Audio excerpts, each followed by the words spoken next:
안녕하세요. 다시 혼자가 되어버린 30대 여성입니다. 그리고 오늘은 어디 가서 말하자니 제 얼굴에 침 뱉기 같아 하지 못했던 제 이야기를 해보려고요.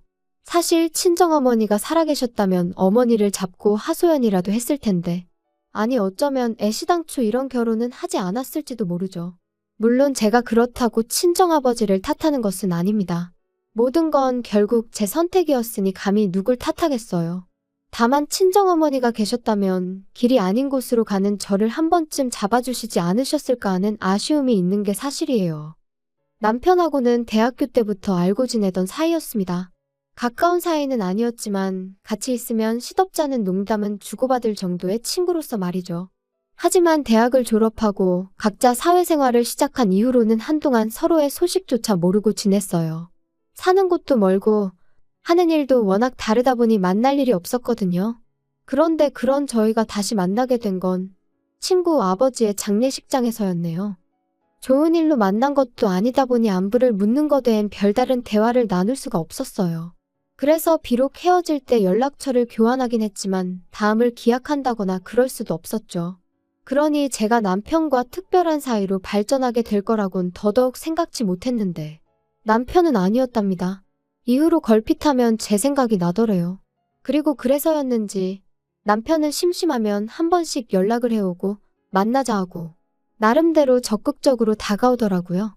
그리고 저도 그런 남편이 싫지가 않았지요.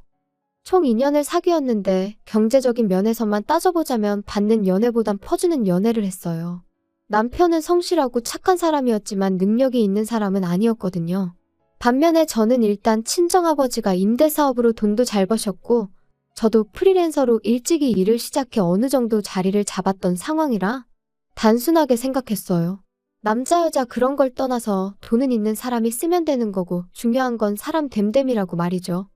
그런데 막상 결혼 이야기가 오가는 사이까지 되고 나자 남편이 하루는 울면서 저한테 그러더라고요. 사실 자기가 모아놓은 돈이 많이 없다면서. 솔직히 좀 당황스러웠어요. 능력이 없어서 제가 많이 쓰는 연애를 한 건 사실이지만 그래도 어쨌든 꾸준히 직장 생활도 하고 있었고 그렇다고 술, 담배를 하는 사람도 아니었으니 그 돈이 다 어디로 갔나 싶어서요. 그래서 혹시 주식이나 코인을 했냐고 물으니 그런 것도 아니라면서 울기만 하는데 환장하겠대요.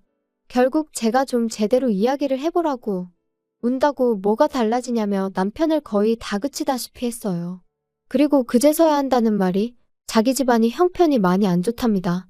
자기는 저랑 처음에 연애를 시작할 때만 하더라도 그렇게 차이가 나는 줄 몰랐다면서 사귄 지 반년쯤 지나고서야 이런저런 정황상 자기랑 저랑 처지가 너무 다르다는 걸 알게 되었다나요? 그런데 그때는 자기가 저를 사랑하는 마음이 너무 커져서 차마 사실을 털어놓을 수가 없었다는 거예요. 자기가 시쳇말로 쥐뿔 뭐 하나 가진 것도 없는 사람인 걸 알면 제가 떠날까봐 두려웠다면서. 그리고 그런 이야기를 듣고 있던 제 심정은 뭐라 한마디로 설명할 수가 없네요. 착실한 줄로만 알았던 사람이 모아둔 돈은 없다지. 그리고 그 이유가 전부 다 형편이 어려운 시부모님한테 들여서라니. 한마디로 눈앞이 깜깜했달까요? 하지만 그래도 결국 결혼하기로 했습니다. 시작은 친정아버지의 도움을 받기로 했고 이후로는 둘이서 착실히 모아가기로 약속하면서요. 그런데 집이라던가 식장이라던가 비교적 굵직굵직한 일들이 정해지고 났을 무렵 남편이 저한테 한 가지 부탁을 해왔는데 제가 집을 해온다는 이야기를 시부모님한테 안 했으면 좋겠다대요? 시부모님이 워낙 사고방식이 옛날 분들이라서 저희 쪽에서 집을 해온다 하면 당신들 아들 팔려간다고 난리가 날 거면서 말이죠. 솔직히 좀 탐탁치 않았지만 남편이 몇 번이나 미안하다며 부탁한다 하는 그 주눅든 모습이 안쓰러워 결국 알겠다고 했어요. 그런데 더 황당했던 건 그 와중에 남편이 예단 이야기를 꺼내는 거예요.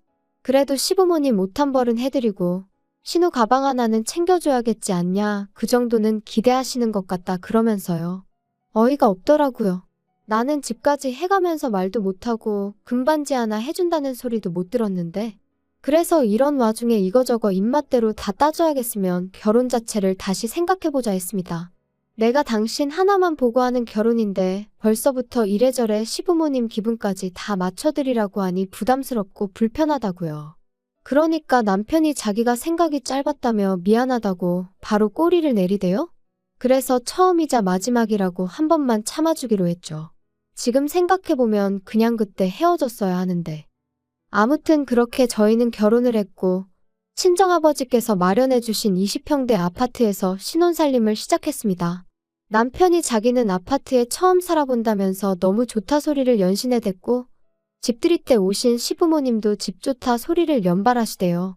하지만 말끝마다 우리 아들이 능력이 좋아서 이런 집도 샀다 하시는 건 솔직히 듣는데 좀 짜증이 났어요. 도대체 남편이 이 집을 시부모님한테 어떻게 설명한 건가 싶고. 게다가 제가 앞서 말씀드렸다시피 저는 프리랜서였기에 보통 집에서 일을 보는 경우가 잦았습니다. 그래서 방 한 칸을 제 오피스로 만들어 놨었거든요. 그런데 그걸 시부모님이 보시고는 얼마나 못마땅해 하셨는지 몰라요.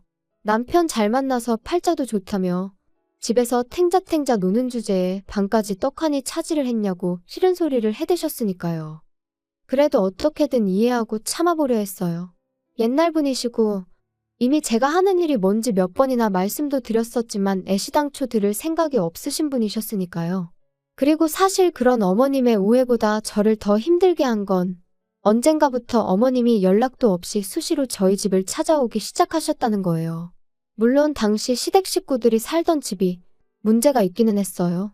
오래된 반지하라서 집안 곳곳에 곰팡이도 많이 피어있고 그래서 신우는 걸핏하면 친구네 집에서 신세를 지기 일쑤였죠. 그리고 저도 그런 사실을 알았을 땐 당연히 마음이 안 좋았어요. 하지만 결혼한 이후에도 남편이 벌어오는 300이 안 되는 그 월급 중 200 가까이가 이미 시댁에 들어가고 있었으니 저까지 뭘 더해드리고 싶지는 않더라고요. 말이 나왔으니 말이지만 결혼할 때만 하더라도 남편은 분명히 시댁에 드리는 돈을 줄여나가겠다고 했는데 한 번도 지켜진 적이 없었습니다. 예상치 못한 시부모님의 병원 방문을 핑계로, 신우의 학업을 핑계로, 심지어는 물가를 핑계로 말이에요. 그리고 그럼에도 불구하고 저 단 한 번도 남편에게 그 일로 타박한 적 없습니다. 남편 속은 오죽하겠나 싶었으니까요. 아무튼 상황이 그렇다 보니 어머님은 걸핏하면 저희 집에 오시기를 좋아하셨어요. 말씀으로는 저희 집에 오면 해가 잘 들어서 머리도 맑아지고 건강해지는 기분이라나요? 하지만 문제는 도통 집에 가실 생각을 안 하셨다는 거지요. 그리고 여기서도 100번 양보해서 집에 안 가시는 거? 그럴 수 있다 쳐요. 그러면 좀 점잖이 계실 수는 없으셨던 걸까요? 제가 일하고 있다고 해도 온 집안을 들쑤시고 다니시는 분이셨습니다. 냉장고를 열어서 내 아들 뭐 해먹이나 보자 하시질 않나. 제 옷장을 열어서는 내 아들이 뼈 빠지게 벌어온 돈으로 이런 거 사 입냐. 그리고는 멋대로 제 화장품과 향수도 슬쩍 가져가시기 일쑤셨고요. 그러니 아무리 남편을 봐서 참아야지 하던 저도 점점 인내심의 한계를 느끼게 되대요. 그러다 결혼한 지 1년 좀 지났을 때였습니다. 어김없이 그날도 어머님이 오셨는데 그날은 신우까지 데리고 오셨더라고요. 그리고 저는 두 사람이 밖에 서 있는 걸 확인했지만 문을 열지 않았어요. 아니 정확히 말하자면 현관 비밀번호도 바꾸고 저도 집에 없는 척을 한 거죠. 반년 넘게 남편에게 시댁 식구들이 멋대로 집에 드나들지 못하게 해달라고 했지만 자기 식구들 사는 걸 보고도 그렇게 매정하게 나올 수 있냐며 오히려 저를 인색한 사람으로 몰아갔기에. 그래서 몇 번이나 싸우고 참기를 반복했었습니다. 그러다 그날만큼은 저도 더는 못 해먹겠다 싶어서 나름의 조치를 취했던 거예요. 그리고 그렇게까지 하면 솔직히 어머님이고 누구고 그냥 포기하고 떠날 줄 알았거든요.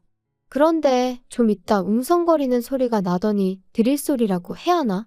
놀라서 현관을 열었더니 어이가 없게도 열쇠 수리공이 저희 집 현관을 따려고 하고 있던 거죠.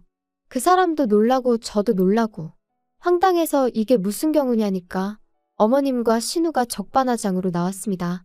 집에 있으면서 문도 안 열고 어떻게 시댁 식구들을 문전박대하느냐면서 그리고는 제 어깨를 밀치고 그냥 집 안으로 밀고 들어오더라고요. 신우는 마치 자기 집이라도 되는 양 자기 핸드백을 거실 소파에 휙 던지고선 안방으로 향했습니다. 그래서 제가 안방을 막아서고는 아가씨가 저희 안방에 무슨 볼 일이 있어서 여길 또 들어가려고 해요. 안 돼요. 구경 좀 하는 건데 뭘 안 된대. 비켜요. 구경만 한다니까? 내가 보여주기 싫다는데 왜 그래요? 어머 웃긴다. 언니 혹시 안방에 뭐 숨겨놨어요? 남자라도 숨겨놨나? 혹시 그래서 현관도 안 열어준 거 아니야? 말이라고 하면 단 줄 알아요? 뭐 눈엔 뭐만 보인다더니. 지금 말 다 했어? 비켜봐 그럼. 내가 내 눈으로 보게. 너는 애가 지 오빠 방 좀 본다는데 왜 난리냐? 너 정말 수상하다. 비켜봐. 여기가 왜 오빠 방이에요? 저희 안방이지. 얘가 진짜 왜 이래? 야, 여기 이 집이 내 아들 집인데 네가 뭔데 된다 안 된다야? 남편 잘 만나서 집구석에서 놀고 먹는 주제에 그러면 시부모한테 고마운 줄을 알아야지. 너는 네 애미가 없으니까 그런 기본적인 것도 모르냐? 지금 그걸 말이라고 하셨어요? 그러면 신우는 어머님이 있어서 저 따위로 컸어요? 그리고 어머님 자꾸 말끝마다 내 아들 집 하시는데 여기 제 집이에요. 쟤 뭐라니? 웃기고 앉아있네? 여기가 왜 네 집이야? 네가 뭐가 있어가지고? 어머님이 그 잘났다고 물고 빨고 하는 아들은 돈 300 벌어서 어머님 아버님 그리고 아가씨한테 다 갖다 바치고 여기선 저한테 빌부터 산다고요. 아시겠어요? 저랑 결혼할 때 돈 1,000만 원 모은 것도 없어서 미안하다고 울고 짜고 그런 건 아세요? 정말 이제 아들 등골 빨아먹고 사는 게 누군데? 그리고 그때였습니다. 별 한 간 짝 소리와 함께 눈앞이 깜깜해지더니 이내 제 볼이 뜨거워지는 게 느껴졌어요. 네, 말 그대로 어머님한테 싸대기를 맞은 거죠. 그리고 어머님은 그걸로는 부족하셨는지 저더러 온갖 쌍욕을 퍼부으시면서 애미도 없는 걸, 당신 성에도 안 차는 걸 눈 딱 감고 며느리로 받아줬더니 은혜를 원수로 갚는다며 악을 써대시더군요. 그리고 그땐 저라고 눈에 뵈는 게 있었겠어요? 바로 경찰에 전화하고 친정아버지한테 전화했습니다. 그나마 상황 파악을 한 신우가 어머님과 저를 말리면서 그제서야 어떻게든 중재를 해보려 드는 것 같았지만 마음 같아선 그런 신우 머리채도 다 잡아뜯어놓고 싶었다니까요. 그리고 얼마 지나지 않아 경찰도 오고 친정아버지도 오시고 남편도 오고 제가 폭행으로 어머님을 신고하려 하자 경찰은 경찰대로 난감해하고 아무튼 아버지가 일단은 얘기부터 하자셔서 경찰만 돌려보냈어요. 그리고 저는 더는 이렇게는 못 산다고 남편더러 이혼하자 했습니다. 그리고 그런 제 앞에서 꼼짝도 못하는 남편을 보고서야 어머님도 신우도 제가 한 말이 괜한 소리가 아니라는 걸 깨달은 듯하대요. 하지만 그럼에도 불구하고 어머님은 저한테 미안하단 말은 한마디 안 하시고 그저 억울하다, 내 아들 불쌍하다. 저는 이혼을 원했지만 아버지가 저를 말리셨어요. 저희 남편이 잘못한 게 아니고 사돈이 실수를 한 거니 그냥 그쪽하고만 연을 끊어라. 남편하고는 잘 살아라 하시면서요. 그리고 남편에게는 다시는 이런 일이 없어야 할 거라며 처음이자 마지막으로 경고를 남기시대요.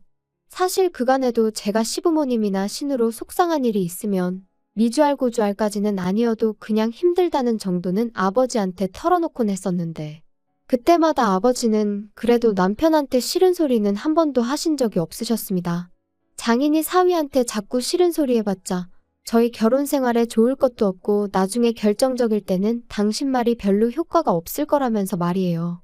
그런데 그런 아버지께서 남편더러 조심하란 말씀을 하셨다는 건 정말 벼르고 계시단 뜻이었는데 멍청한 제 남편은 그걸 그렇게 알아듣질 못했던 모양입니다.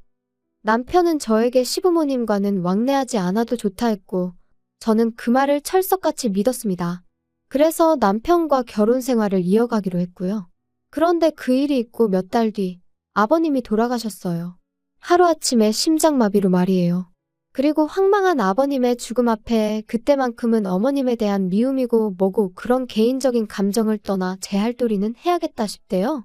게다가 아버님이 돌아가시기 직전 신우는 신우대로 사귀는 남자랑 동거를 하기로 했다며 집을 나간 상황이었거든요. 그래서 어쩔 수 없이 자의반 타의반 어머님과의 왕래가 다시 시작되었습니다. 그런데 왜 사람은 하나를 주면 그 하나에 고마워하질 못하고 두 개를 세 개를 바라는 건지. 얼마나 살가운 만남은 아니었지만 한 달에 한 번 정도 만나 밥 먹고 이따금 통화 정도는 하는 정도였어요. 어머님은 아버님이 돌아가신 이후로 외롭다는 말을 입에 달고 사셨지만 그 외로움은 제가 채워드릴 수 있는 것이 아니었고 막말로 자식이 없으신 분도 아니고 남편 있지 신우 있지 제가 굳이 나서야 할 이유가 없었죠. 그런데 그렇게 지내기를 반년쯤 지났을까? 하루는 친정아버지한테 전화가 걸려왔습니다. 눈앞이 침침하면서 사물이 두 개 세 개로 보인다고 뭔가 이상하다 하시면서 말이에요. 그리고 그렇게 아버지를 모시고 간 병원에서 저는 생각지도 못한 이야기를 듣게 되었습니다. 건강하신 줄로만 알았던 저희 아버지께서 뇌졸중 초기 증상을 보이고 계셨다는 걸요. 그래도 다행히 의사 말로는 워낙 초기라서 약만 잘 챙겨 드셔도 어느 정도 다스려질 거라 했지만 여러 가지로 마음이 심란하더라고요. 그래서 그날 이후로 일주일에 두세 번 친정을 다녀오곤 했어요. 막말로 혼자 지내시다가 쓰러지시기라도 하면 그러다 발견이라도 늦어지면 어쩌나 싶어서. 그런데 이 일로 남편이 저한테 무척이나 서운해할 줄은 생각지도 못했네요. 남편은 제가 어머님은 안중에도 없는 거냐며 섭섭하다 했습니다. 어이가 없어서 그럼 당신이 들여다보라니까. 자기는 회사에 묶인 몸인데 어떻게 그러냐면서요. 그리고는 어머님이 불쌍하다는데. 그래 불쌍하시네 했습니다. 우리 아버지와 자식이라곤 나 하나뿐이지만 어머님은 당신도 있고 신우도 있는데 둘 다 나 몰라라니 참 불쌍하셔. 얄미워서 그러고 쏘아붙였지요. 그리고는 저도 남편에게 한마디 했어요. 장인어른이 아프다는데 당신이야말로 전화 한 통 드려봤냐 얼굴을 한번 뵈러 가봤냐. 그러니까 자기가 피곤해서 그런 거지. 뭐 걱정을 안 하는 게 아니라나요? 말을 하면 할수록 짜증이 나서 그러니까 당신은 어머님한테 잘하고 나는 내 아버지한테 잘하면 되는 거라고 서로 이래라 저래라 간섭하지 말자 했어요. 그랬더니 저더러 정없네. 못됐네. 그래도 그쯤 했으면 저는 솔직히 남편이 알아들었을 줄 알았습니다. 그리고는 적어도 저를 더는 자극하지 않을 줄 알았지요. 그런데 웬걸요 그날도 아버지를 뵈러 집에 다녀왔는데 현관에 큰 캐리어가 2개 세워져 있고 집안에서 음식 냄새가 진동을 하는 거예요. 그래서 이게 무슨 일인가 하고 보니 어머님이 와 계셨습니다. 그리고는 남편이 선수치듯 어머님이 너무 외로워하셔서 이러다 어머님 어떻게 되시는 거 아닌가 싶어서 자기가 억지로 모시고 왔다나요? 어이가 없어서 남편을 쳐다보고만 있었어요. 그런데 이번엔 어머님이 저더러 근데 너는 남편 밥도 안 차려주고 이 시간에 어디서 오는 거냐며 또 친정이냐? 그러시더니 이제 당신이 여기 있는 동안엔 그렇게 친정 드나들지 말랍니다. 그리고는 정말이지. 네 애비도 어지간하다. 겉딸을 시집을 보냈으면 남편한테 잘해라. 시부모한테 잘해라 해야지. 어째서 하루가 멀다 하고 드나들게 만든다니? 아버지가 부르셔서 가는 거 아니고 제가 가고 싶어서 가는 거예요. 너는 내가 혼자 있어서 외롭다 할 때는 코빼기도 안 비추더니 참 대단한 효녀다 효녀야. 그건 저한테 하소연하실 게 아니라 어머님 아들하고 딸한테 하셔야죠. 너는 무슨 말을 그렇게 하냐 예의 없게. 우리가 잘하는 거랑 네가 잘하는 거랑 같아? 내가 잘하는 것보다 당신이나 당신 여동생이 잘하는 게 중요하지 안 그래? 그리고 내가 그럴 마음이 없는데 뭘 자꾸 잘해라 말아야? 진짜 그만 좀 해라. 그거 뺨 한 대 맞은 걸로 언제까지 우리 엄마 죄인 취급할래? 적당히 좀 해. 처음엔 엄마가 너무했다 싶었는데 이젠 우리 엄마가 불쌍할 지경이다. 그러지 말고 엄마한테 사과드려. 그래, 사과드리라는 거지? 그래, 사과드려야겠다. 어머님, 어머님의 하나뿐인 아들이자 잘난 시댁의 기둥인 남편을 제가 데려오는 게 아니었는데 제가 정말 죄송한 짓을 한 것 같아요. 그래서 이제라도 돌려드리니 제발 좀 데려가세요. 그리고 저는 큰 가방 하나를 꺼내서 남편의 옷가지와 짐을 쓸어 담았습니다. 그리고는 현관 앞에 있던 어머님의 캐리어들과 같이 복도에 내놨지요. 남편이 황당하단 표정으로 쳐다보는데 그러던지 말던지 어머님이 하시던 음식 싱크대에 다 부어버리고 나가시라 했습니다. 그렇게 외로워하셨으니 아들도 데리고 가시라고. 저도 어디서 그런 힘이 나왔는지 모르겠는데 정말 있는 힘껏 2사람을 집 밖으로 밀어냈다니까요.